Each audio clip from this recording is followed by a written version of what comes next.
All right. Action. Hello, my name is Benari White and I'll be your nurse today. And I checked your chart earlier and I saw that you will be getting an NG tube placed on the doctor's orders. Is that correct? And I want to make sure that you are who you are. What's your name? Simban. Okay, and when's your date of birth? January 28, 1940. That's correct. I know you've probably been hearing that like all day. Like, what's your name? When's your birthday? You just have to make sure. And how are you feeling today? Good.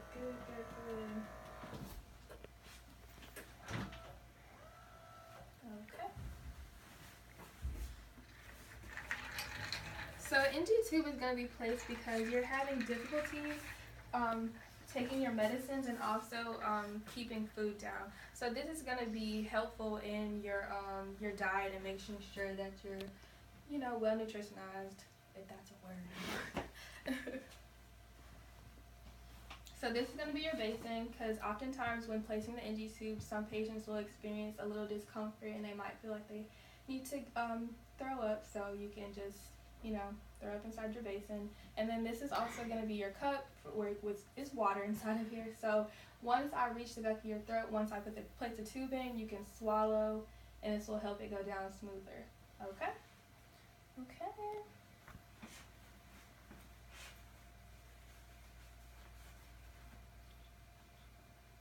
Sorry, y'all. Just want to make sure that.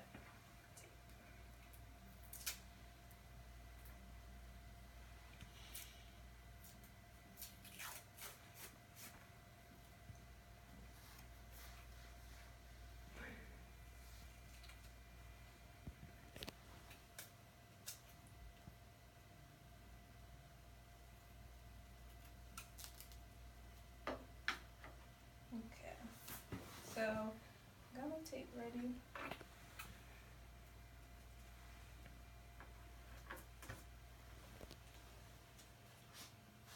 And so before I even place the tube in, I want to make sure that we got a nice nostril to put it in inside of. So I'm going to have you breathe in and out and make sure which nostril is having the best airflow. Okay? So I just want you to breathe in and out. Okay. Breathe in and out. Good. And breathe in and out. Okay, good. So today we're going to be using your right nostril to place your tube in. And so that's the one that's having the best airflow. So it's going to be better for this procedure.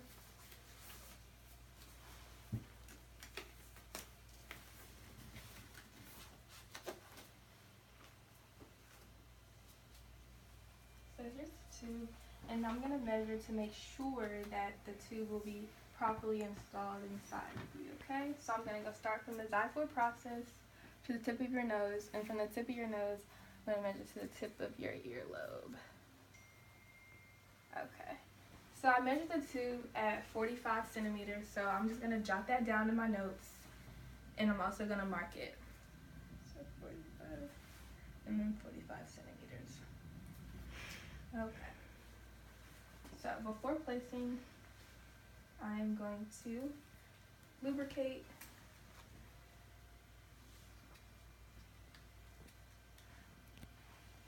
And I'm also going to place my towel so that just in case. Okay. So once I insert this, I'm going to insert this and I want you to tilt your head back from me, okay? And then once you feel it in the back of your pharynx, I want you to slowly bring your head forward, alright? Okay. And you're doing great. Okay, I'm going to check my pen light and also with my tongue blade to make sure that it's back there. Okay, I see the tube is back there, so I'm going to continue to insert the tube.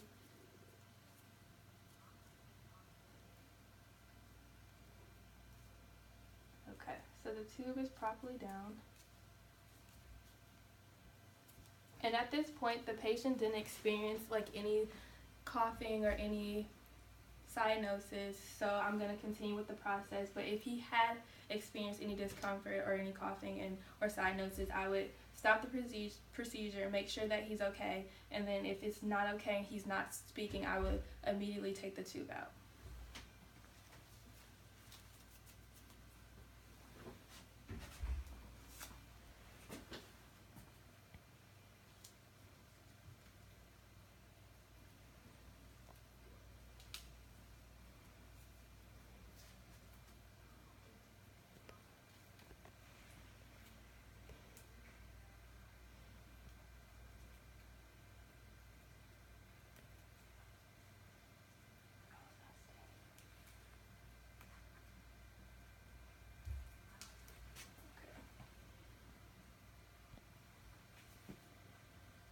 Right now it's having difficulty sticking because of the lubrication, but you would just take the first flap and you would twist it completely over, and then you will take the other on top and you will also take it over. So, but right now it's not sticking because of the lubrication.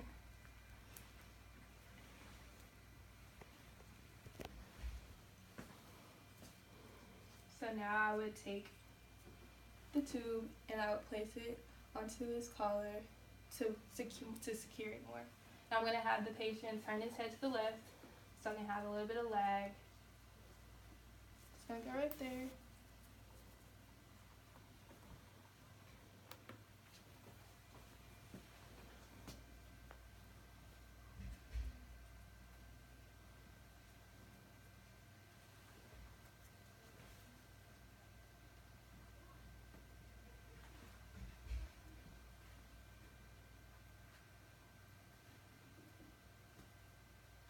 So now that it's secured safely, I'm going to make sure that the tube is slightly above the patient's abdomen and not too far above the head. Okay, so this patient is going to now get sent to x-ray to make sure that the tube is placed properly, but because this tube has like a guide wire, I will not be able to irrigate it, but if it did not have a guide wire, I would aspirate some of the gastric juices, and after I aspirate, I would measure the pH of the gastric, and I would want it to be below 5.5. So since I can't do that, he's going to get sent to x-ray. He comes back. The doctor has approved that the tube is placed inside the patient's stomach, so now I'm going to remove the guide wire so that we can begin proper feeding.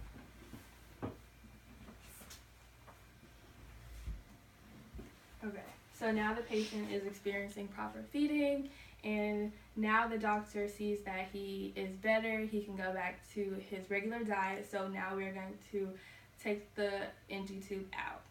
So to begin taking the NG tube out, I'm first going to begin to irrigate, and I want to irrigate at least 10 milliliters of sterile water or any saline solution.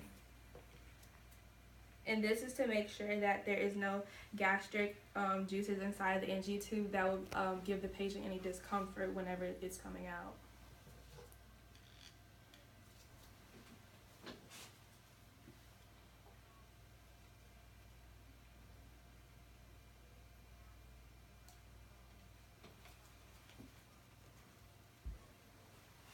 So now I'll begin to take the tube off of the patient. I would unsafety pin.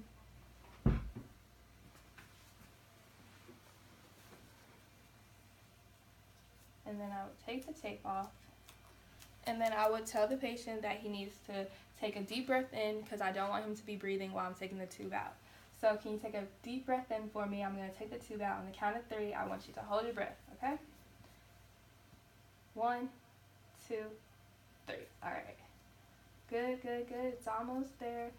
And good job. So the patient did not experience any discomfort when taking the tube out. He didn't have any problems with breathing, and he was able to keep eye contact with me to ensure that he was okay. But had he experienced any type of discomfort, I would have stopped the procedure and slowly let him come back, and then I would have continued. So now I'm going to make sure that the patient is okay, make sure that his nose is clean and that his mouth is okay.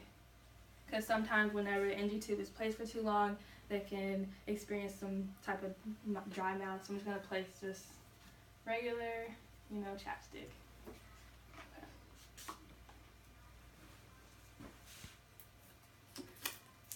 And now the patient can resume his regular diet. And so after taking it out, I will now document, and for my documentation, I would let the doctor know that the patient didn't experience any discomfort. The procedure went well. The tube went in properly. The tube came out properly. If I was to, I irrigated 10 milliliters of sterile water, and I was not able to aspirate any of the gastric juices, but had I not, I would have wanted the gastric juices to be below a 5.5. And that is it. Thank you.